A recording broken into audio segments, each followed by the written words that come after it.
Welcome to our deep dive today. Yeah. It's going to be about psychedelics and the law. Okay.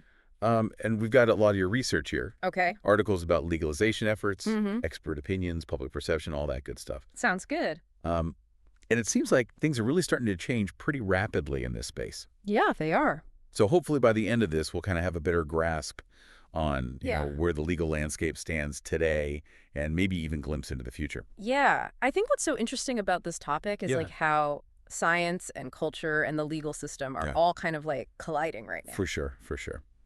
And speaking of big shifts, Yeah. we have to start with Oregon. Oh, yeah. Back in June 2023, Mm-hmm. they opened their first psilocybin service center. Right. And this wasn't just like a local news story. No. This was a huge moment for the entire movement. A huge step. Yeah. And we're seeing that momentum build across the U.S. Yeah. Not just in Oregon. You know, Nice. in 2023 alone, 20 states had some form of psychedelic-related legislation on the table. 20 states. Yeah. That's wild. It is. But here's the catch. Okay. All of this is happening while psychedelics are still federally illegal. Right. They're classified as Schedule I drugs under the Controlled Substance Act of 1970. Mm.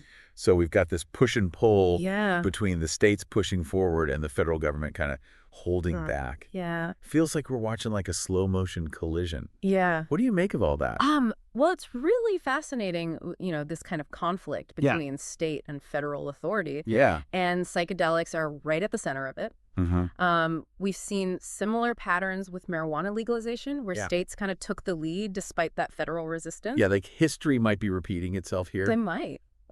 So, everyone's probably wondering why all this buzz about psychedelics now. Right. It seems like something that was taboo for decades is suddenly gaining all this traction. Mm. Like, what's going on? What's shifted? It's a combination of factors, really. You Yeah. know, Yeah. you're seeing cutting-edge research showing promising results, Okay. you know, for conditions like PTSD and depression. Mhm. There's also a growing, you know, cultural openness to alternative therapies. Yeah. A generation that's maybe a little bit more skeptical of like the war on drugs narrative. Sure, for sure. You've also got these prominent figures, you know, like Michael Pollan and Tim Ferriss talking openly about their experiences, Right. which helps to kind of destigmatize the conversation. Totally. And that destigmatization seems so crucial because, let's face it, Schedule I classification Right. makes it really difficult Yeah. to do the very research that could lead to rescheduling. Yeah, that's the dilemma, you know. To get these Schedule I substances reclassified, Right. you need that solid scientific evidence. Yeah. But to gather that evidence, you need to do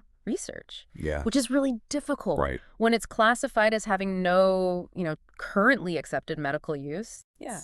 It's a real catch-22. It is. Yeah. It is. So to really understand this whole, legal puzzle a bit better, Yeah.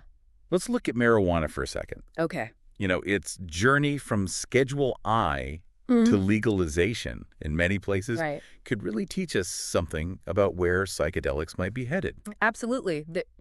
There are some parallels. You know, Yeah. in both cases, you have these substances that could have therapeutic benefits, but were demonized Yeah. and thrown into this like most restrictive category. Right into Schedule. Schedule E. And in both cases, you see states really taking the lead Right. to challenge that classification. Yeah, they're leading the charge. They are. And Robert Mikos, who's a drug law expert at Vanderbilt University, Okay. points out that this state-level action is, crucial. Yeah. It really puts pressure on the federal government, Yeah. and it creates this momentum for change, even if it's slow. He's right. It's like this ripple effect, you know? Yeah. When one state takes a bold step, others might follow. And as more states experiment with, you know, regulating these substances, it gets harder for the feds to just ignore it. Right, like they're saying, we're not waiting for you. Yeah. We're going to figure this out. Exactly. But that also comes with the risk of pushback from the feds, right? It does. It's a delicate balance, you know? Yeah. States are trying to figure out their own way of doing things. Yeah, But the federal government still has a lot of power. for sure. Mikos actually calls this whole thing a chess match Oh, wow. between the states and the feds. Interesting. Each move leads to a reaction, and who knows how it'll end up. So it seems like the next few years will be crucial. Oh, yeah, big time. like a turning point. Yeah. We'll see how far states can go before the feds really step in. Exactly. The stakes are high. They are. And while the federal government might not be on board right now, Right. the real action is at the state level. Okay. It's like each state is its own laboratory of democracy. I like that. Yeah, they're trying different ways of regulating and giving people access. But it's not just a legal question, right? There's also the question of how we talk about psychedelics. Yeah. Like, are they mainly for medical use? Or is there a bigger conversation to be had here Right. about other potential benefits? Yeah, that's a really important point. Yeah. Because how we talk about it can really affect how people see it. For sure. And that affects policy decisions. Absolutely. Mikos thinks that focusing on the medical side of things Yeah. is easier for lawmakers and the public to swallow. Makes sense. It's less scary that way. So maybe focusing on medical use is like the first step, It could be. way to kind of open the door. Yeah. But does that ultimately help or hurt broader acceptance down the road? That's the question, you know? Yeah. On one hand, it's more controlled. We Right. can gather data on safety and all that. Makes sense. But on the other hand, it might limit how we think about these substances. Like maybe they have benefits beyond just medical uses. Exactly. It's tough. It's a strategic choice. It is. And speaking of medical use, Yeah. there's some breaking news. Oh, really? MDMA could be FDA approved for PTSD treatment as early as 2024. Wow. That's huge. You mentioned that rescheduling a drug is a big deal. Yeah. So what happens if the FDA actually approves MDMA? That would change everything. Correct. Because if the FDA approves it for medical use, Mm-hmm. the DEA has to reclassify it. Okay. It could be moved out of schedule.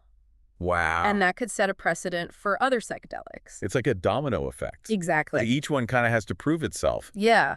go through this whole process. It's going to be really interesting to watch to Yeah. see what happens. For sure. Like, if MDMA does get rescheduled, Yeah. does that make it easier for other psychedelics? Or does each one have to fight its own battle? Yeah. And it's not just MDMA and psilocybin either, right? Right. There's so many other substances out there. Oh, Each one, could help people in different ways. Absolutely. And change how we see things. It's Yeah. a really exciting time. What other developments are you kind of keeping an eye on? Well, like microdosing, for example. Oh, yeah, that's huge.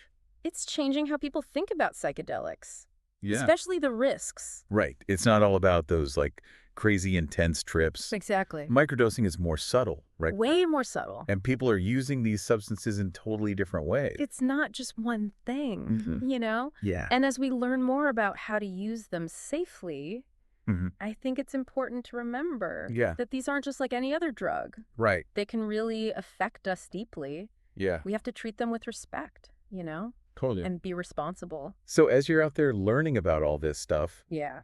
think about this. Okay.